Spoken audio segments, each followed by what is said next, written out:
Ah, welcome to ye old Tudor world, which is kind of how I felt after seeing the production of Shakespeare in Love at the Noel Theatre. It's very nicely set, as one would expect from a production that is also produced by Disney. It is very much like going to Disneyland and walking into Tudor world.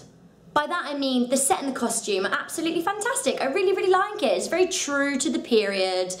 There's a lovely balcony kind of evoking a Jacobean playhouse, which is really nice, and I think the use of the set is very creative throughout the show. Now, Shakespeare in Love had a lot of potential from the off. It's adapted from a film, which means, you know, it's drawing the audiences in early on. People know the name, they know the film, it's a safe choice. Now, the film was actually written by a genuine playwright, Tom Stoppard, who's gone to lend his book to the stage version. So again, the text is good, it's safe, we like it. Now, the production is directed by Declan Donnellan with designs by Nick Ormerod, both of Cheek by Jowl, who specialise in the Shakespearean Elizabethan era. So it was in safe hands early on. Now, as I say, there is a lot of potential, but something seems to have gone a little bit off with this production. It's almost like a musical without the songs. It's very kind of hammy. It's like that heightened level of musical theatre performance, but in a play. A bit strange.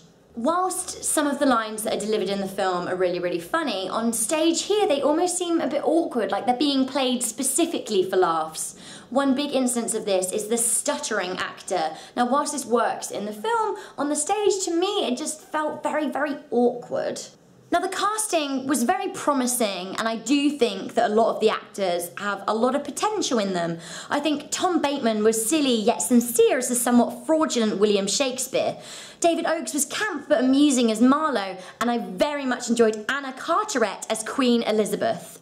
Now, I myself feel somewhat akin to Queen Elizabeth in this play, in that I love a good dog. The joke running through the play is that the Queen doesn't really want to go and see a production unless there's a dog in it.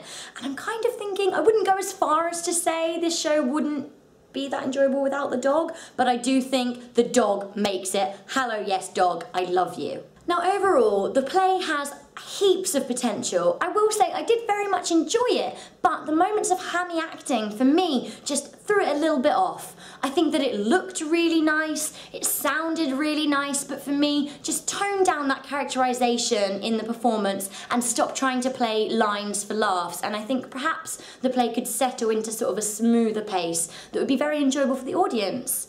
Now, for me, Shakespeare in Love is kind of a chick flick of plays. It's not exactly a Shakespearean text, although I do think fans of Shakespeare will like this. There's lots of in-jokes. So if you like kind of a cross between a musical and a play, this is definitely the show for you. So get yourself down to the Noel Theatre. Tickets are actually relatively reasonable, and I would recommend giving this show a watch.